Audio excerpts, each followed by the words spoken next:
감사합니다, 고맙습니다 라는 제목으로 하나님 말씀 나누겠습니다. 지난 주일은 담임 목사 취임 25주년 감사 예배로 드렸습니다.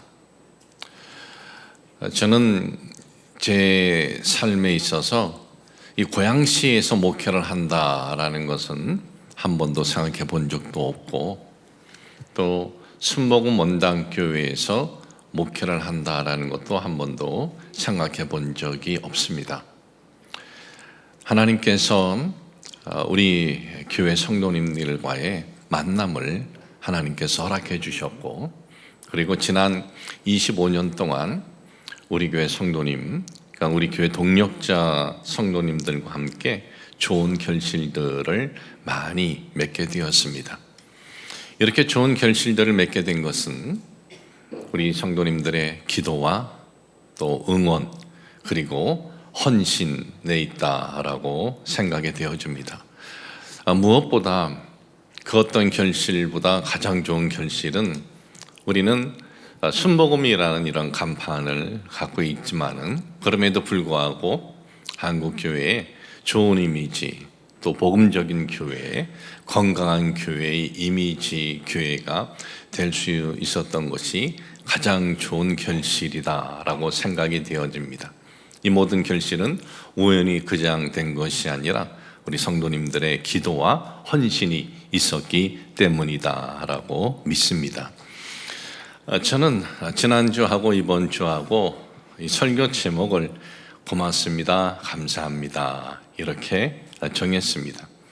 제가 이런 제목을 정하게 된 것은 여러분들에 대한 고마움과 감사함도 있지만, 이 사도 바울의 이 교회를 개척을 할 때 함께한 동력자들, 그리고 사도 바울이 복음을 전할 때 함께한 동력자들에 대한 표현이 고맙습니다, 감사합니다 이 표현이 바울의 표현이었습니다. 바울은 로마서 16장에 보면은 이름들을 언급을 하면서 문안하라, 감사하라 그렇게 말씀하고 있어요. 그들에게 감사하라, 문안하라, 이것이 뭡니까? 그들은 고마운 동력자들입니다. 그들은 감사할 이들입니다 라는 의미다라는 거예요. 그래서 고맙습니다, 감사합니다 이런 제목으로 두 주간 여러분과 함께 말씀을 나누는데, 고맙습니다, 감사합니다 영어로 하면은 thanks, 그냥 우리가 일반적으로 생각하는 어떤 표현, 고마움의 표현, 감사함의 표현 이렇게 생각을 해요. 그런데 고맙습니다, 감사합니다 원 의미를 보면은 우리가 생각하는 일반적인 그런 표현과 차원이 다르더라고요. 더 깊고 더 감동적입니다.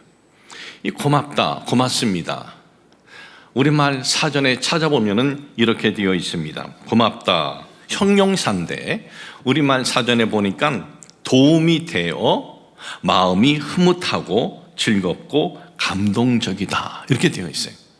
고맙다라고 했을 때 당신의 도움은 나에게 흐뭇한 도움입니다. 당신의 도움은 나에게 즐거움을 주는 도움입니다. 당신의 도움은 나에게 감동적인 도움입니다. 이런 의미다라는 거예요. 그러면 이 감사하다는 어떤 의미일까요? 감사는 자동사 이렇게 되어 있고, 우리말 사전에 보니까 보답하고자 하는 마음을 느끼거나 표현하다로 되어 있어요. 보답하고자 하는 마음을 느끼거나 그리고 표현하다. 그러니까 감사라고 했을 때 당신이 나에게 행한 것에 대해서 내가 보답하고 싶습니다. 내가 그 감사함을 내가 어떻게 표현하면 좋겠습니까? 하는 그런 의미다라는 거예요. 그러니까 고맙습니다, 감사합니다 이 의미는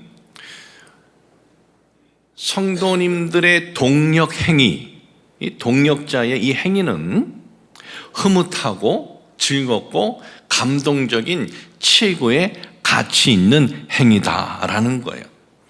최고로 가치 있는 행위이기 때문에 여러분들의 그 동력이 나는 그것을 잊지 않고 보답하겠습니다 라는 의미가 고맙습니다, 감사합니다 라는 의미다라는 것이에요. 저는 이 의미를 다시 한번 이렇게 확인해 보면서 우리 성도님들과 참 이 의미를 가지고 그냥 말로만 나누는 것이 아니라 앞으로 여러분들이 우리 교회를 볼 때 우리 교회가 가는 길은 정말 우리 교회 동력자들에게 고마움, 감사함을 우리가 잊지 않고 정말 표현하고, 그리고 여러분들도 우리 교회가 정말 가는 길이 주님의 뜻에 맞춰서 가야 되지만 거기에 맞춰서 동력자들의 이 참 최고로 가치 있는 행위를 잊지 않고 나아가는구나 라는 것을 여러분들이 느끼게 되는 목회가 될 것임을 여러분들이 이제 체험하게 될 것입니다.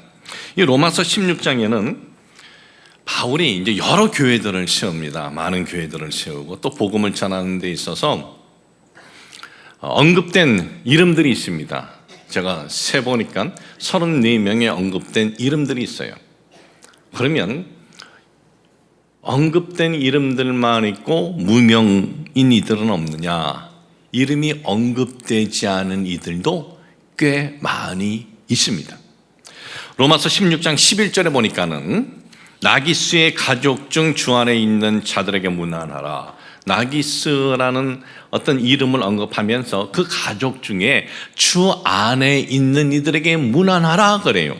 주 안에 있는 이들에게 문안하라.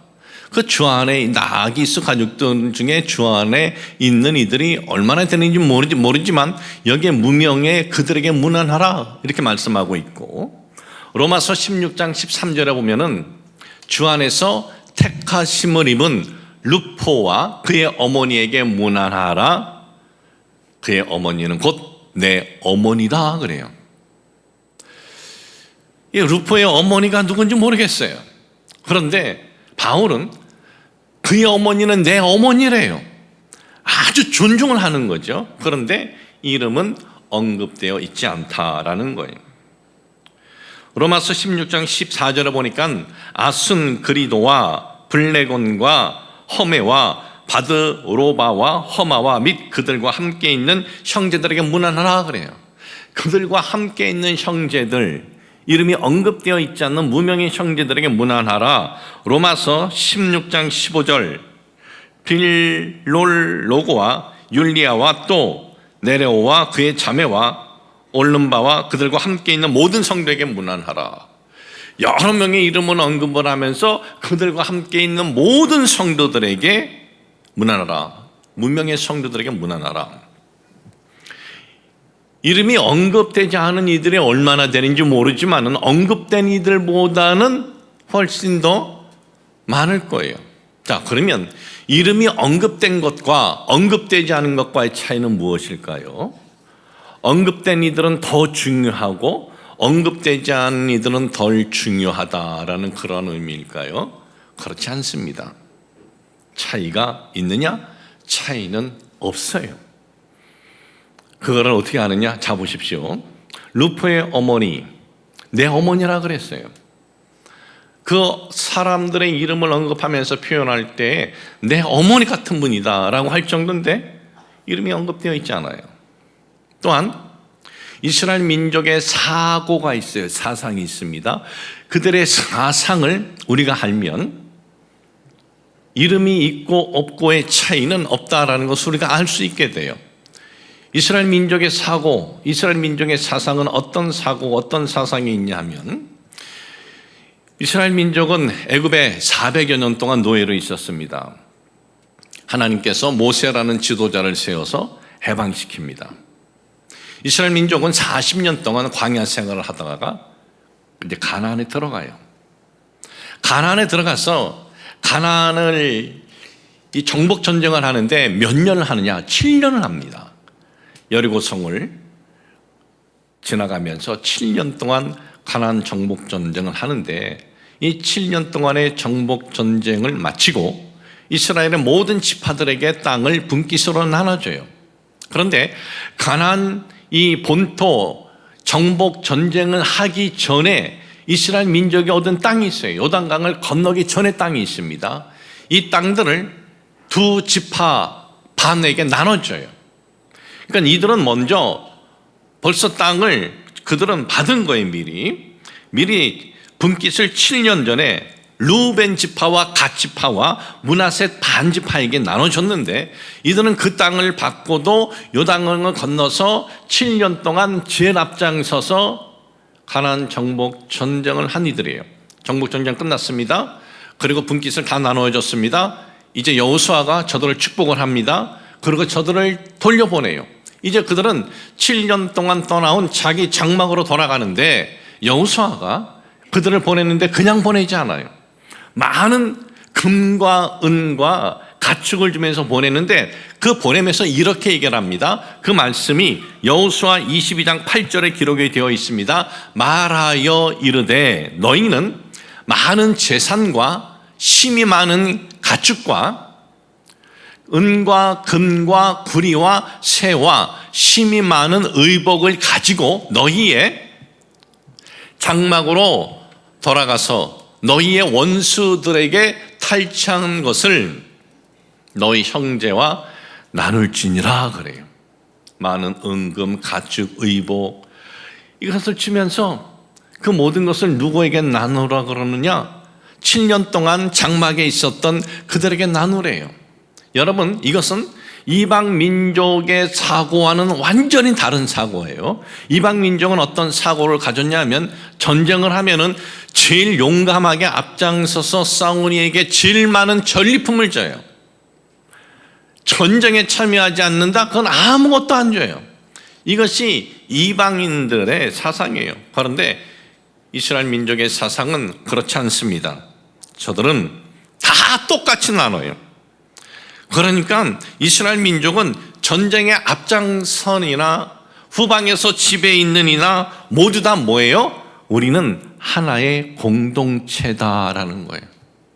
앞에서 정말 용감하게 열심히 생명을 내놓고 싸우니나 집 안에서 마음 졸이면서 저들이 이겨야 할 텐데, 승리해야 할 텐데, 그러면서 마음 졸이면서 하나님의 도우심을 구하는 이들이나 다 똑같은 하나의 공동체로서 승리해서 얻은 전리품은 똑같이 나누는 거예요.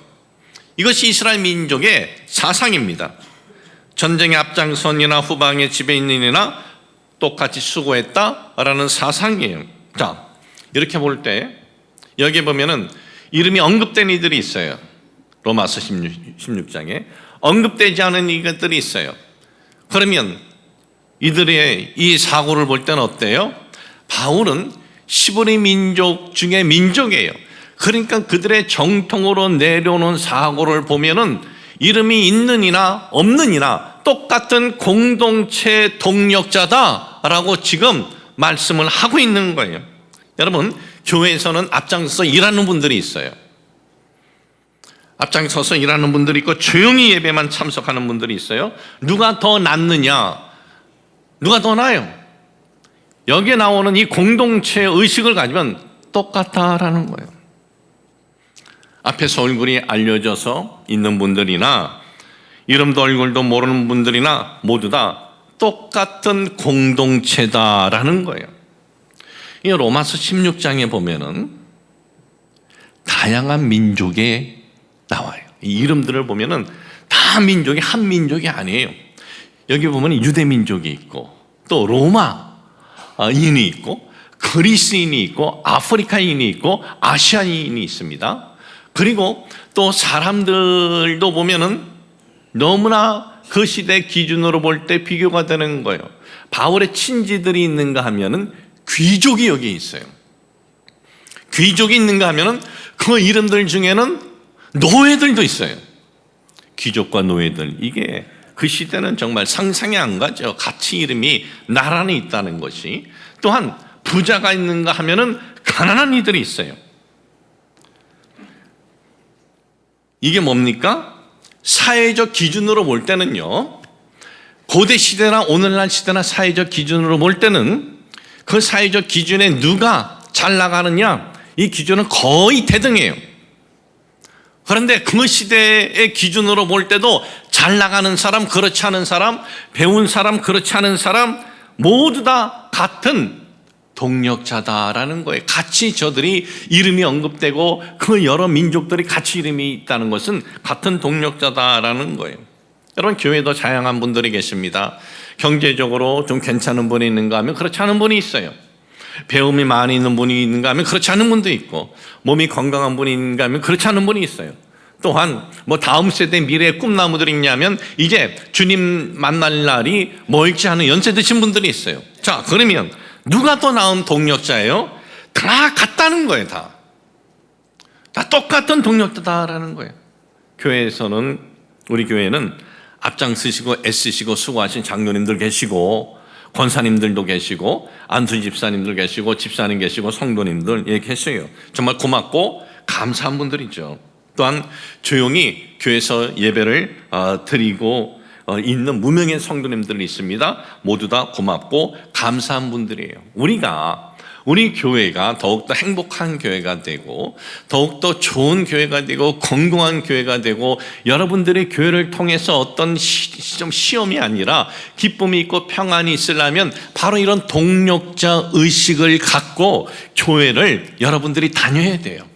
그래야 기쁘고 그래야 감사한 거예요. 바로 그럴 때 우리의 믿음과 신앙이 점점점 좋아지는 거예요.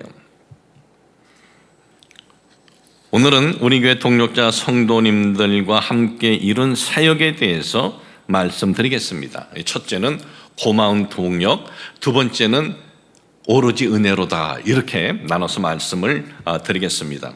바울은 구체적 동력 내용은 언급이 없습니다. 그런 교회를 개척을 하고 복음을 전하는 데 있어서 얼마나 많은 일들이 있었겠습니까? 많은 일들이 있었지만은 구체적인 언급은 없어요. 오늘 우리 교회가 이렇게 있기까지 많은 일들이 있었지만은 우리 교회가 이렇게 있게 된 것은 교회를 믿고 함께 해준 동력 성도님들 때문입니다. 제가 우리 교회 처음 왔을 때 25년 전입니다. 이 지역은 다 벌판이었습니다. 그리고 상록 빌딩, 지금 식당으로 쓰고 3층 식당으로 쓰고 있는데 그 빌딩 하나가 있었습니다. 우리 교회는 분양을 받았습니다. 지하 1층하고 지상 6층, 7층, 8층 분양을 받았는데 와서 보니까 매달 1,000만 원씩 분양금을 앞으로도 한 10년 가까이를 갚아야 되는 거예요. 분양금이 매달. 그런데 교회 사정을 보니까 분양금을 매달 이것을 정말 맞추기가 만만치 않은 거예요. 그걸 먼저 맞춰야 하기 때문에 다른 데는 정말 돈 쓸 그러한 경제적인 여건이 되지 않았습니다. 하나의 예를 들겠습니다. 매년 달력을 만들어요. 지금도 달력을 주문하는데 그 당시는 달력을 주문해도, 지금은 이제 한 가족에 하나씩만 드리죠. 그 당시는 이제 전도용으로도 써야 되고 또 성도님들 가족에게도 줘야 되기 때문에 달력을 성도님들보다는 좀 더 많이 이렇게 주문해서 만들어요. 제작을 하면은 그 제작비를 그 다음 달에 주질 못합니다. 석 달, 넉 달 나눠서 줘야만 했습니다. 교회 학교를 우리가 후원한다? 참 그 당시 교회 학교 제대로 후원을 할 수가 없는 형편이었습니다. 메인 예배당은 상록 빌딩 8층이 메인 예배당이고 7층은 교구 사무실, 각 부서 사무실들로 쓰고 6층은 중고등부하고 청년부, 그리고 지하 1층은 3분의 1은 식당을 쓰고, 그리고 모든 다음 세대들이 지하 1층에서 예배를 드렸어요. 제대로 된 스피커 그런 거 없습니다. 에어컨디션 그런 거 없어요. 8층에서 예배당에서 예배 드릴 적에도 세워놓는 그 에어컨이 있어요. 소리가 꽤 커요. 설교할 때 되게 이제 좀 거슬리죠. 그런데 그 에어컨 틀지요. 또 큰 그 선풍기를 틀어서 또 왔다 갔다 하게 하지, 여름에는. 겨울에는 또 세워놓은 온풍기 틀죠. 우리 예배당뿐만 아니라 메인 예배당뿐만 아니라 모든 그 예배실에는 바로 그러한 환경이었습니다. 참 모든 것이 불편하고 부족한 것이 많았습니다. 8층 메인 예배당에서 예배 끝나고 내려가면 엘리베이터는 작은 몇 명 안 타죠. 작기 때문에 그 2대로 타고 내려가는 분들도 있지만은 걸어서 층계로 내려가는 분들도 많았습니다. 그런데 지하 1층에서 그 안 좋고 열악한 곳에서 정말 후원도 없는 곳에서 예배드리는 다음 세대들이 무슨 불평이나 원망이 있었던가 돌아보니까 불평이나 원망이 없었더라고요. 8층에서 예배드리고 걸어 내려가면서 불평이나 원망이 있었던가 그런 거 없었습니다. 그런데 그런 환경에서도 교회는 계속해서 부흥이 되는 거예요. 부흥이 되니 어떡합니까? 새로운 예배당이 필요한 거예요. 그런데 새로운 예배당에 대해서 제가 언급을 할 수가 없는 거예요. 왜? 우리 교회는 교회 건축 때문에 크게 혼란이 있었던 교회인데 굉장히 큰 혼란이 있었어요. 그런데 그걸 언급을 한다? 또 그때가 어느 때인지 아세요? IMF에서 우리나라를 관리하는 때예요. IMF에서 관리 체제 때예요. 우리나라가 IMF가 1997년 11월에 말이 터지고 1997년 12월부터 IMF가 관리합니다. 언제까지? 2001년 8월까지. IMF가 뭐예요? 기업들이 망하고 중소기업들이 줄줄이 도산하고 직장을 잃고 그래서 나라 살리겠다고 금모으기 운동을 하지 않았습니까? 달러는 뭐 굉장히 높아지고 그리고 은행의 금리, 은행 돈은 도저히 빌릴 수 없는 그러한 때였어요. 그러한 때에 교회 건축에 대해서 얘기를 한다? 참 말이 안 되잖아요. 그런데 해보지도 않고 안 되는 것 때문에 안 된다. 그렇게 하지 말고 주일날 마음을 강하게 먹고 2001년 IMF 기간입니다. 관리 체제 기간인데 제가 주일날 상록빌딩 8층에서 설교하면서 이렇게 말씀을 드렸습니다. 여러분, 제가 여러분들에게 2가지를 말씀드리고 싶습니다. 여러분도 아시다시피 우리 교회는 지금 새로운 공간이 필요합니다. 새로운 공간이 필요해서 교회를 건축을 해야 되는데 대지도 필요하고 또 설계 건축을 해야 되는데 우리 교회는 앞으로 그 어떤 사역을 하더라도 작정하지 않겠습니다. 그리고 그 부분에 대해서 헌금 얘기하지 않겠습니다. 그리고 또 하나는 여러분들은 이렇게 생각을 할 겁니다. 우리 교회가 교회 이 건축 때문에 얼마나 큰 어려움이 있었는데 그리고 지금 IMF 관리 체제인데 이게 말이 돼? 이건 해도 안 돼. 그렇게 생각하지 마시고 헌금은 우리가 안 할 수는 있지만 우리가 할 수 있는 것이 있습니다. 기도는 할 수 있습니다. 그리고 여러분들이 이렇게 생각하고 이렇게 말해 주십시오. 아무리 IMF 관리 체제고 아무리 우리가 교회 건축으로 큰 아픔이 있었어도 하나님이 도와주시면 우리 주님이 도와주시면 이 어려움을 극복을 할 수가 있다라고 말하고 행동하고 기도해 주십시오. 정말 고맙게도 감사하게도 우리 성도님들은 교회 건축으로 인해서 그렇게 아픔이 있었어도 IMF 관리 체제인데도 우리 주님이 도와주시면은 얼마든지 된다라고 기도하고 함께 해주셨어요. 그래서 그때는 제가 매달 일주일씩 제가 기도회를 인도했어요. 저녁마다. 이 부분을 놓고 우리 성도님들과 함께 선포하고 기도했어요. 그 당시 우리 교회 장로님들뿐만 아니라 뭐 권사님, 안수 집사님, 성도님들 정말 다 한 마음이었어요.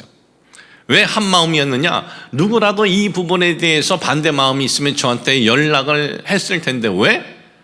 저는 이 교회에 온 지 얼마 안 된 후임 목사로서 제가 무슨 자리를 잡은 것도 아니기 때문에 얼마든지 얘기할 수 있는데 아무도 그런 말 하지 않고 함께 기도해 주셨고 그리고 놀랍게도 지금의 성전 대지를 우리가 이 자리죠. 추가로 우리가 구입을 하고 4개월간 설계하고 8개월간 건축해서 2002년 10월 1일 새 성전 입당 예배를 우리 성도님들과 함께 감격스럽게 드리게 된 것입니다. 설계 그리고 건축 1년 2개월 정도만 걸렸습니다. 아주 간단하게 설계하고 간단하게 건축했죠. 왜? 지하를 파면 안 되는 거예요. 돈이 없기 때문에. 그래서 지하 안 판 거예요. 그리고 처음 이 교회를 건축을 할 때 제가 가진 이 머릿속의 설계도는 단층이었어요. 2층 단층. 골조 세우고 그리고 골조만 세우고 주차장으로 쓰고 단층 2층에 딱 600석이면 충분하겠다라고 생각을 했어요. 600석이면 그래도 우리 성도가 다 함께 예배드리니 됐다. 그렇게 생각을 했습니다. 그런데 우리가 기도하면서 교회 대지 구입을 하고 성전 건축을 기도하면서 나아갈 때 일반적으로 교회 뭐 건축한다 그러면은 이 부흥이 아니라 더 떨어지는데 희한하게도 우리는 설계하기도 전에 대지 구입하고 설계한다고 건축한다고 하면서 교회가 부흥이 이렇게 일어나는 거예요. 설계도 하기 전에. 그래서 600석 단축으로 생각을 했다가 지금의 예배당으로 설계가 바뀌어진 거예요. 이제 예배당을 건축을 했습니다. 2부, 3부 때는요, 이 대성전에 보조 의자를 놓고도 그렇게 꽉 찰 줄은 몰랐어요. 정말 이렇게 그렇게 꽉 찰 것 같았으면 좀 더 크게 할 거라는 그런 그 마음이 일어날 정도였더라고요. 여러분, 여러분의 앉는 자리가요, 저 끝에 양옆하고 가운데 여기 네 군데하고 달라요. 의자 사이즈가 달라요. 그래서 그 당시에는 무조건 5분씩 앉아야 돼. 이 코로나 이후에 지금은 그렇게 안 앉아도 뭐라 그러지 않는데 그때는요 무조건 5분씩 다 이렇게 좀 땡겨서 앉고 그 옆에는 6분씩 그렇게 앉아서 이제 우리가 예배를 드리는 거예요. 예배를 드리는데 이제 점점 이 교회의 성도님들이 오면서 더 이상 이제 확장할 수도 없고 그래서 우리가 세운 계획은 저 파주 운정에 신도시 발표하기 전에 거기에 예배당을 세우면 일산구에 있는 분들은 거기서 예배드리고 덕양구에 있는 분들은 여기서 예배만 드리면 되겠다. 그렇게 생각을 해서 이제 운정에 그렇게 우리가 땅을 구입을 하게 됐고 그런데 고도 제한 때문에 그 당시는 지금은 풀어졌지만 고도 제한 때문에 성전 같은 성전은 짓지 못하고 그냥 기도원, 수련원으로 그렇게 지게 된 거예요. 그리고 이제 2층, 우리 2층하고 이거 4층도 다 리모델링한 겁니다. 2층은 교구 사무실 또 교회 학교였는데 이것을 이제 부속 성전으로 바꾸고 옆에 네이버 빌딩 2층 전체를 구입을 해서 글로 옮기고 그리고 또 이 상록 빌딩 3층, 4층을 더 추가로 매입을 하게 된 것이고 4, 5년 전에는 우리 교회 앞으로 태어나는 세대, 자라나는 세대, 실버 세대들을 위한 공간으로서 교회 옆에 저 고양장찰서 뒤에 넓은 대지를 매입을 하게 된 것입니다. 자, 어떻게 이런 일들이 정말 하나하나 이루어질 때 언제 이루어졌느냐 정말 아무도 모를 정도로 그렇게 전혀 혼란 없이 이렇게 이루어진 것을 돌아보면은 정말 놀랄 따름이고 우리가 무슨 돈이 있어서 돈을 은행에 챙겨놓은 것도 아닌 교회인데 하나의 예를 들면은 야당동에 4,050평의 이 땅이 있는데 사지 않겠느냐 연락이 와서 우리가 은행에 재정이 얼마 있습니까? 재정부에 한번 물어보니까 은행에 1억이 있대요. 그러면 그 땅은 얼마예요? 그랬더니 한 28억이 된대요. 그러면 1억 주고 28억을 나머지를 은행에서 대출해 주면 사고 아니면 사지 마세요 그러는데 은행에서 대출해 준대요. 그래서 구입을 하게 된 거예요.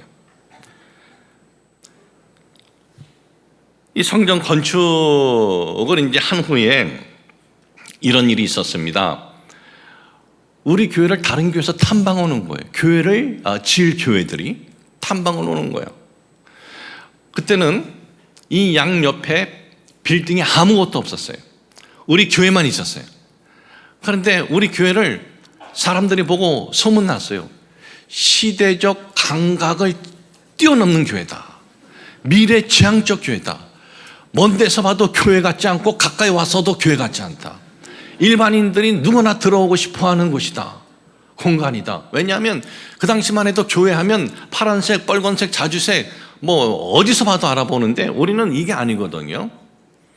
우리는 그냥 동서남북으로 봐도 그냥 네모난 그런 공간이에요. 그러면서 찾아오는 거예요. 어떻게 이렇게 시대적 이 미래를 바라보고 했느냐. 그래서 이걸 내가 뭐라고 얘기할까 그러다가 그래 있는 대로 얘기하겠다. 저요 시대적 감각 저 그런 거 모르고요. 이 설계를 택한 건 설계비가 제일 싸서, 이 건축을 한 건 건축비가 제일 싸서 이렇게 했습니다. 그렇게 몇 번 했더니 그 다음부터는 또 안 오더라고요. 제가 우리 교회 설계하면서 한 가지만 요구했어요. 뭐냐? 계단으로 올라가는 거 말고 램프로 이렇게 올라가는 거. 저걸 생각한 것은 예술적 감각이 아니고 신앙적 감각도 아니고 단 하나, 장애우들을 위해서, 장애우들이 다닐 수 있는 공간이 있어야 한다 해서 해놓은 거예요. 건축을 싸게 하려고 우리 교회는요 H빔 공법을 썼어요. 그 당시 H빔 공법을 하고 그리고 판넬로 막은 거예요. 이 교회가. 그래서 어느 때는요 맨 처음에는 그것도 모르고 앉아있는데 큰 차가 지나가면 이게 이렇게 흔들려요. 야, 이거 잘못 쪄서 이거 무너지는가.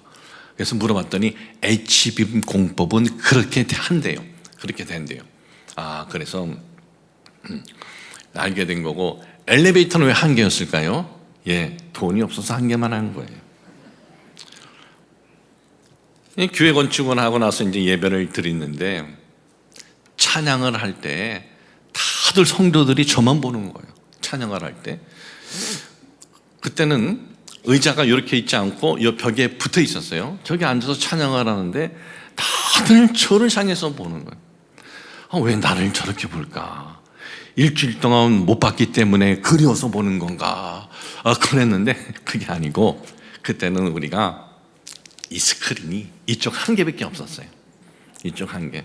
스크린도 비싸가지고 한 개밖에 달지를 못했습니다. 그냥 성전 대지를 구입을 하고 성전을 건축하고 또 정말 야당동에 4,050평에 참 기도원 수련원도 하고 네이버 빌딩 또 상록 빌딩 추가로 하고 공사하고 그리고 이 다음 세대를 위해서 저렇게 넓은 땅을 대지하고 이 모든 것 단 한 번도 우리는 작정은 없었고 그냥 은행 대출로 하고 돈 갚고 은행 대출하고 돈 갚고 그렇게 온 거예요. 은행 대출 얼마나 있을까요? 얼마 없습니다.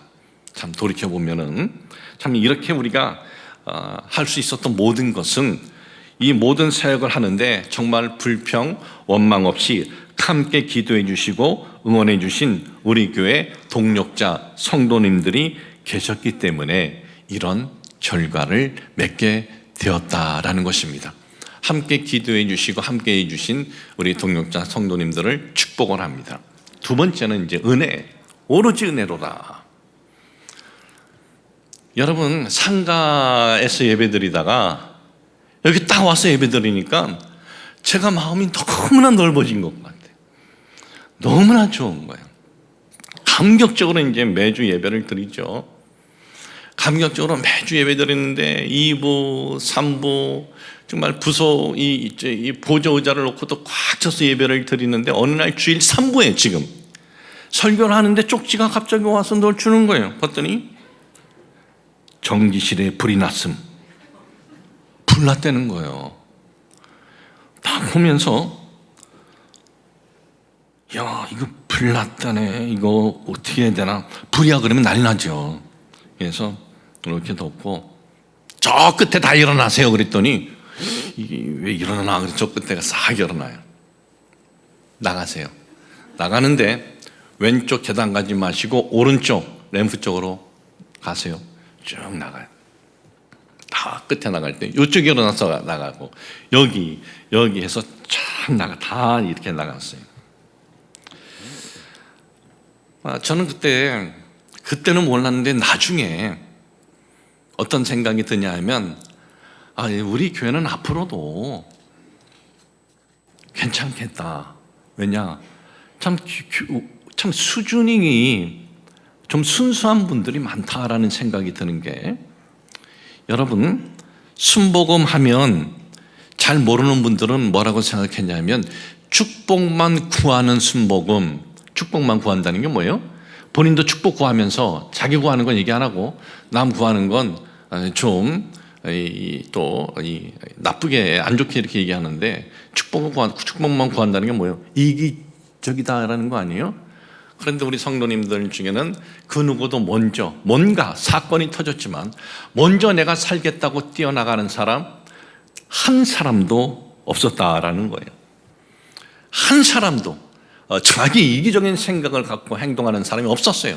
그냥 목사가 말하는 대로 일어나서 순서대로 쫙 다 나갔어요. 저는 그때 우리 교회에 대한 자부심이 일었습니다.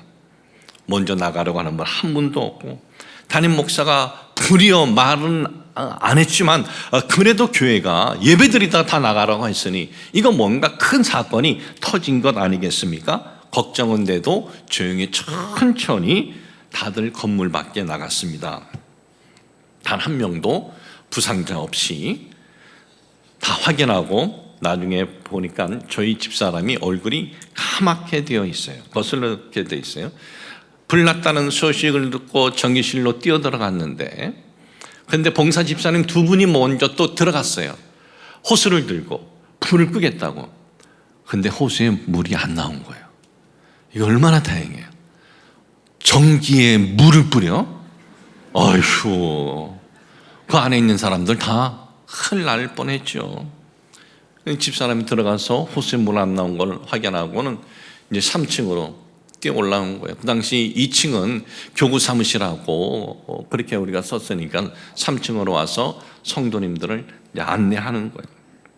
다 안내하고 난 다음에 아무도 없는 거 확인하고 집사람하고 둘이 이제 내려왔고, 소방차가 오고 일대가 혼잡해졌지만 불은 꺼졌고, 또 보험은 들었기 때문에 일주일 후에 우리가 수리할 거 다 하고, 그리고 주일 예배를 드릴 수 있게 된 것입니다. 참 고마운 것은 이 교회 건축이라는 것을 한 번도 해본 적이 없는 전데, 저는 그냥 저쪽 한쪽에 램프식으로 해달라고 요구한 것은 장애우를 생각을 한 건데, 이 양쪽이 다 계단식으로 되었다고 한번 생각해 보세요. 내려가다가 연세 드신 분 한 분이 삐걱해서 넘어지면 뒤에 나오는 분이 다 넘어지는 거예요. 그러면 이게 대형 사고로 이어지는 게 바로 그런 것 때문에 대형 사고로 질식사가 일어나는 것이 그래서 일어나는 거예요. 그런데 이 램프도 아주 긴 램프가 저렇게 길게 될 줄도 몰랐어요. 긴 램프로 천천히 이동해서 그 누구도 다치지 않게 된 겁니다.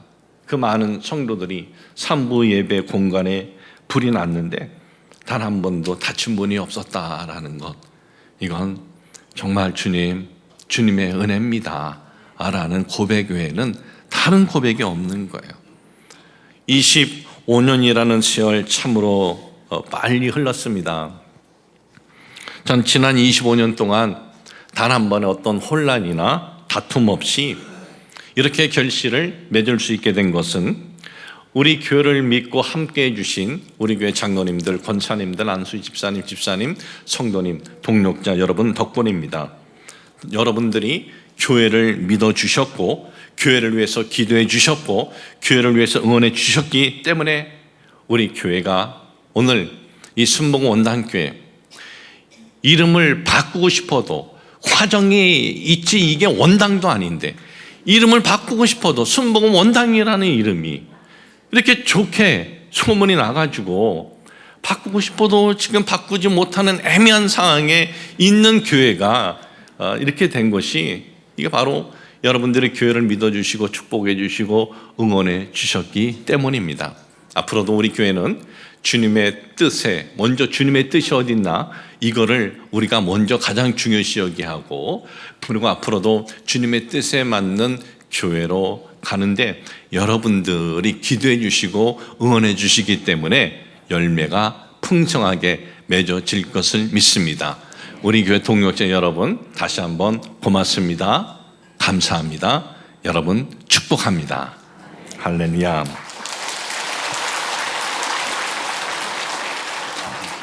하나님 아버지 감사합니다. 지난 25년 동안 하나님께서 우리 교회에 그 어떤 혼란이나 다툼 없이 이렇게 참 좋은 열매들을 많이 맺게 해주셨습니다.